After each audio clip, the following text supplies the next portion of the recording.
ನಮಸ್ಕಾರ ವೀಕ್ಷಕರೇ. ಶ್ರೀರಾಮ 14 ವರ್ಷ ವನವಾಸವನ್ನ ಮುಗಿಸ್ಕೊಂಡು ಅಯೋಧ್ಯೆಗೆ ಬಂದಾಗ ಅಯೋಧ್ಯೆಯ ಜನರು ದೀಪಾವಳಿ ಹಬ್ಬವನ್ನ ಆಚರಿಸಿದ್ರು. ಈಗ ಮತ್ತೆ 550 ವರ್ಷಗಳ ನಂತರ ಶ್ರೀರಾಮ ಅಯೋಧ್ಯೆಗೆ ಬಂದಿದ್ದಾನೆ. ನಾವೆಲ್ಲರೂ ಜನವರಿಲೇ ದೀಪಾವಳಿ ಹಬ್ಬವನ್ನ ಆಚರಿಸಬೇಕು. ಯಾವುದೇ ಹಬ್ಬನ ಆಚರಿಸೋಕ್ಕೂ ಮುನ್ನ ಅದ್ರ ಬಗ್ಗೆ ಸರಿಯಾಗಿ ತಿಳ್ಕೋಬೇಕು. ತಿಳಿಸೋ ಪ್ರಯತ್ನ ನಮ್ಮದು.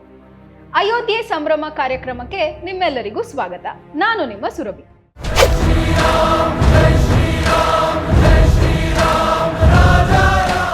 ನಿನ್ನೆಯ ಸಂಚಿಕೆಯಲ್ಲಿ ರಘುವಂಶ ಹೇಗೆ ಉಗಮ ಆಯಿತು ಅಂತ ತಿಳ್ಕೊಂಡ್ವಿ. ಇವತ್ತಿನ ಸಂಚಿಕೆಯಲ್ಲಿ ಶ್ರೀರಾಮನ ಜನ್ಮದ ಕಾರಣವನ್ನ ತಿಳ್ಕೊಳ್ಳೋಣ.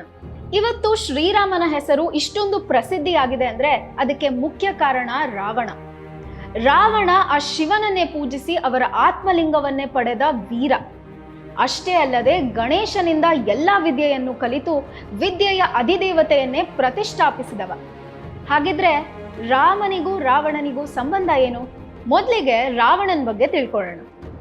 ರಾವಣನ ತಂದೆಯ ಹೆಸರು ವಿಶ್ರವ. ಅವರೊಬ್ಬ ಬ್ರಾಹ್ಮಣ.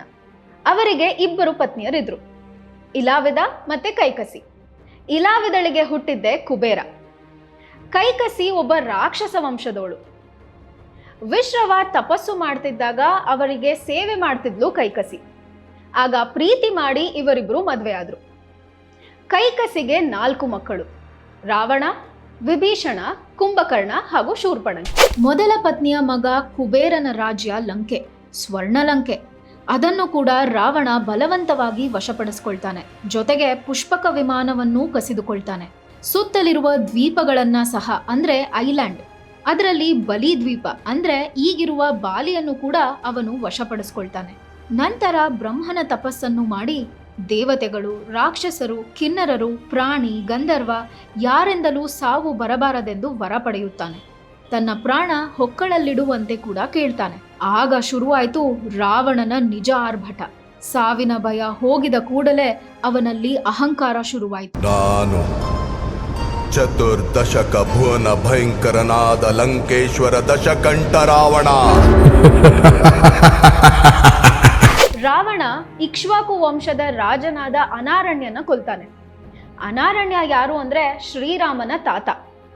ಅನಾರಣ್ಯ ಸಾಯ್ಬೇಕಾದ್ರೆ ನನ್ನ ವಂಶದವರ ಕೈಯಿಂದಲೇ ನಿನ್ನ ಸಾವಾಗುತ್ತದೆ ಅಂತ ಶಾಪ ಕೊಡ್ತಾರೆ. ಆದ್ರೆ ರಾವಣ ಭಯ ಪಡ್ಲೇ ಇಲ್ಲ. ಯಾಕಂದ್ರೆ ಅವನು ಶಿವಭಕ್ತ. ರುದ್ರ ತಾಂಡವ ಸ್ತೋತ್ರವನ್ನ ರಚಿಸಿದವ. ಬ್ರಹ್ಮನನ್ನೇ ತನ್ನ ಮನೆಗೆ ಪೌರೋಹಿತ್ಯಕ್ಕಾಗಿ ಕರೆದವ. ಬಹುದೊಡ್ಡ ಜ್ಯೋತಿಷಿ. ಹೀಗಾಗಿ ಅವನ ಅಹಂಕಾರ ದಿನೇ ದಿನೇ ಹೆಚ್ಚಾಗುತ್ತಲೇ ಇತ್ತು. ಆಯುರ್ವೇದ, ವೃಕ್ಷಶಾಸ್ತ್ರವನ್ನು ಕಲಿತಿದ್ದ. ಈಗಲೂ ಅವನು ಬರೆದ ವೃಕ್ಷಶಾಸ್ತ್ರವನ್ನು ಓದುತ್ತೇವೆ. ಅಥರ್ವಣ ವೇದ ಅವನಿಗೆ ಕರಗತವಾಗಿತ್ತು.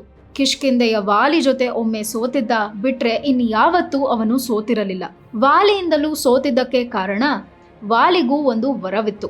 ಅವನ ಎದುರು ಯಾರೇ ಹೋರಾಟ ಮಾಡಿದರೂ ಅವನ ಎದುರಾಳಿಯ ಅರ್ಧ ಶಕ್ತಿ ಇವನಿಗೆ ಬಂದು ಬಿಡುತ್ತಿತ್ತು.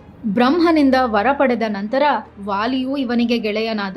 ರಾಕ್ಷಸರ ಗುರುಗಳಾದ ಶುಕ್ರಾಚಾರ್ಯರು ತಮ್ಮ ತಪಸ್ಸನ್ನು ಮುಗಿಸಿಕೊಂಡು ಬಂದಾಗ ರಾವಣನು ಬ್ರಹ್ಮನಿಂದ ವರವನ್ನು ಪಡೆದುಕೊಂಡಿದ್ದ. ಕಾಲಕಾಲದಿಂದಲೂ ರಾಕ್ಷಸರಿಗೂ ದೇವತೆಗಳಿಗೂ ಯುದ್ಧ ನಡೆಯುತ್ತಲೇ ಇತ್ತು. ಆದರೆ ಪ್ರತಿ ಬಾರಿ ದೇವತೆಗಳೇ ಯುದ್ಧದಲ್ಲಿ ಗೆಲ್ಲುತ್ತಿದ್ದರು. ಶುಕ್ರಾಚಾರ್ಯರು ಹೇಳಿದ ಹಾಗೆಯೇ ರಾವಣನು ಹಾಗೂ ಎಲ್ಲಾ ರಾಕ್ಷಸರು ಸೇರಿ ದೇವತೆಗಳ ಮೇಲೆ ಆಕ್ರಮಣ ಮಾಡಿದ್ರು. ಹಾಗೂ ದೇವತೆಗಳು ಯುದ್ಧದಲ್ಲಿ ಸೋತು ಹೋದರು. ಯುದ್ಧ ಮಾಡದಿರುವ ಸಮಯದಲ್ಲಿಯೂ ಕೂಡ ರಾಕ್ಷಸರು ದೇವತೆಗಳಿಗೆ ಹಾಗೂ ಋಷಿವರ್ಯರಿಗೆ ಬಹಳ ತೊಂದರೆ ನೀಡುತ್ತಿದ್ದರು. ರಾವಣನು ಈ ಋಷಿವರ್ಯರನ್ನು ಕೊಂದು ಅವರ ರಕ್ತವನ್ನು ಒಂದು ಮಡಿಕೆಯಲ್ಲಿ ಹಾಕಿ ಭೂಮಿಯೊಳಗೆ ಹೂತಾಕಿದ್ದ.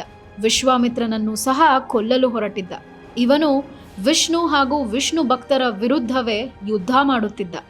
ಇಷ್ಟೆಲ್ಲ ಕಷ್ಟಗಳನ್ನ ಅನುಭವಿಸ್ತಿದ್ದ ದೇವತೆಗಳು ಹಾಗೂ ಋಷಿವರ್ಯರು ಮಹಾವಿಷ್ಣುವಿನ ಮೊರೆ ಹೋಗ್ತಾರೆ. ಈ ರೀತಿ ಅನ್ಯಾಯ ಆದಾಗಲ್ಲ ನೀನು ಅವತಾರ ತಾಳಿದ್ಯಾ, ಈಗಲೂ ನೀನು ಅವತರಿಸಲೇಬೇಕು ಅಂತ ಎಲ್ಲ ದೇವತೆಗಳು ಮಹಾವಿಷ್ಣುವಿನಲ್ಲಿ ಪ್ರಾರ್ಥಿಸ್ತಾರೆ. ಆಗಲೇ ಮಹಾವಿಷ್ಣು ತನ್ನ 7ನೇ ಅವತಾರ ಮರ್ಯಾದಾ ಪುರುಷೋತ್ತಮ ಶ್ರೀರಾಮನ ರೂಪದಲ್ಲಿ ಕೌಸಲ್ಯೆ ಹಾಗೂ ದಶರಥನಿಗೆ ಹುಟ್ಟುತ್ತಾನೆ.